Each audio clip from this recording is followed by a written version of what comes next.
Do you remember when we just worried about what we were going to wear, what we'd have for dinner, and who was going to make it home first to make it, or how many yard sales we could make it to on Saturday?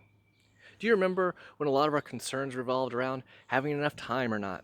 We were concerned if we'd be running late, or if we'd let our calendar get too full, or if our lesson plans were going to be okay. Do you remember when we just wondered whether the Cubs were going to make it to the World Series? What? No, what? How'd that get in there? Cut. Do you remember when we just wondered whether it'd be Carpenter or Edman at third base at the end of the season for the Cardinals in the World Series? Or whether Ross, Chandler, and Rachel were going to get the couch up the stairs or not? Do you remember when we worried about the global troubles, like whether the ones and zeros in our computers were going to behave on New Year's, or that dangerous stuff called romaine lettuce?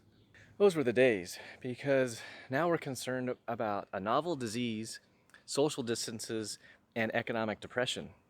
Truth is, though, Rona or no Rona, we can always find something to worry about. So I would like to make this message more experiential than explanatory. That means you're not going to get much out of this unless you do this thing first. Write down your worries. So take a moment, write down what you're worried about right now, or what you typically would be tempted to be worried about. And seriously, we're going to do this right now.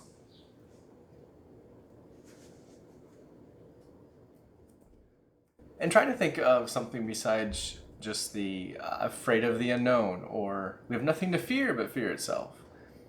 Think about other words we use for worry, like its other cousins, like what we've been concerned about a lot, what makes us fret or puts us into a panic, what we're afraid of, or the circumstances that disquiet our mind or just make us feel uneasy. And I probably should make a clarification between common worry and clinical anxiety. One is something every one of us is tempted to do, and the other is a struggle that some of us face in addition to common worry. And the two certainly overlap, and so this message can touch on both, but let me be clear. This is not to replace everything that you're doing with your psychiatrist and psychologist. And if you wonder if it could, certainly pray and ask for discernment about that. Talk to someone else that you trust. And know this, that deliverance may involve both a spiritual and a mental rescue. That your healing from anxiety may have a natural and a supernatural element. Okay, did you get some of your worries written down? If not, go ahead and pause right now and get a couple of those written down, because we need to get out of here for a little bit.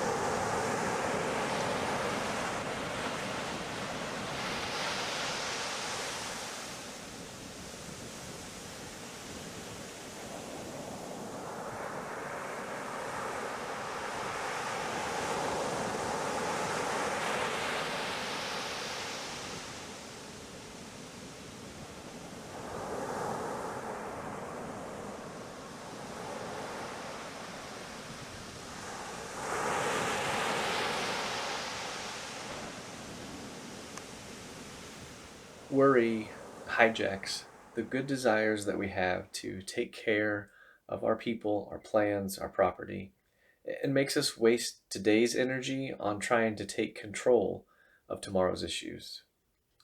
Worry is a way that we sin in our soul with our mind that unsettles our body. Worry is an infant fear that, if fed attention, will grow up to push us around. Worry is a fear of what's not really going to happen. I've heard it said it's a down payment on a problem you'll never have. It's a fret about what's not yet.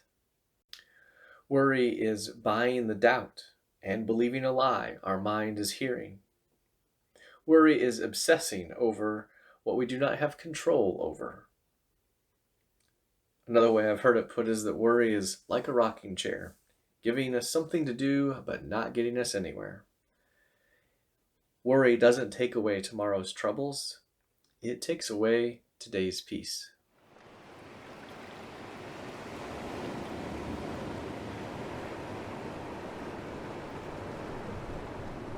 First Peter 5:7 simply tells us, "Give all your worries and cares to God, for He cares about you."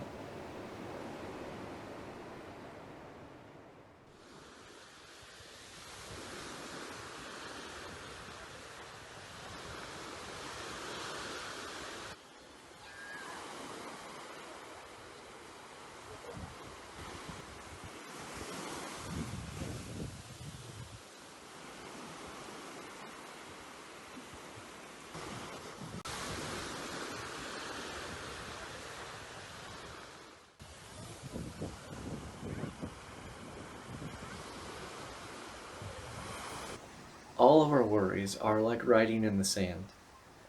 They easily can get washed away by God's waves of grace. One of our sisters likes this verse because she says it gives her peace to know someone is there for you and peace that comes from not having the burden of anxiety. I've always struggled with anxiety, and when I am having a bad day, I read this verse to remind myself that God is there and takes care of all my anxiety.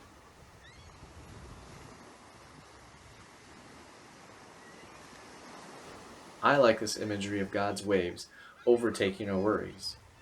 The worry washing wave machine is God's grace. It's not our doing. If I try to carry my worries and stresses and struggles by myself, I'm not fully trusting God. I may try on my own, but it's a game changer when I put myself under His hands. Because not only does He have the care for me, He has the power for me. So the worry washing happens by God's grace. However, we do choose whether we're going to hold on to or throw our worries. And that word choice there is helpful too, because to throw to God is different than to just let go. This is not just laying down or setting aside or even handing over. The word in this verse is more like launching them out of our hands. And when we can launch our concerns out of our hands into His, there is peace.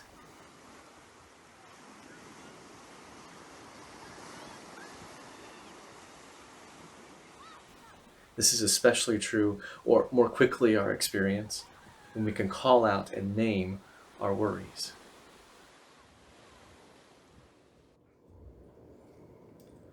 It's a prayerful thing to throw our cares, to write our anxieties, and let them be washed away. This kind of praying may take different forms and lends itself to some very physical forms of praying. For example, you might simply list the worries you have and then list the truths that God tells us. It helps us exchange the devil's propaganda that we're not going to be okay for God's truth that He will always be with us. So, for example, I might say, I'm worried what they will think, but then I can hear Him say, however, my opinion of you counts more. Another version is to do fist down, palms up. This helps us give up on controlling all the unknowns ourselves so that we can trust in His timing. I might think, I want to make sure that they get justice, and if I don't do something about it, no one else will.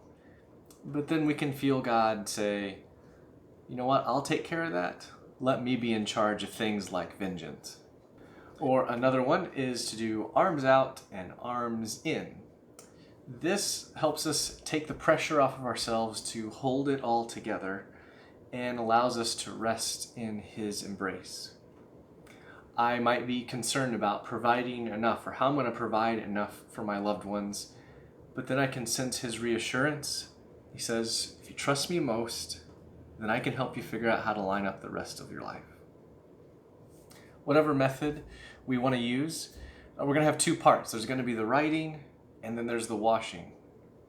God can't take our concerns while we're still holding on to them. So experiment. Find a way that allows you to keep throwing all of your worries to Him. So I'm going to finish saying what needs to be said, and then I'm just going to roll some more wave footage. To paraphrase a paraphrase, you can live carefree with God because He's careful with you. Our Heavenly Father has designed you and I to be free, and Jesus leads us in a way of life that is worry-free. So find the best way that works for you to practice writing out your worries in the sand and that helps you trust God to wash away your worries with His waves of grace. All right, so here you go. Start practicing. Oh, and peace be with you.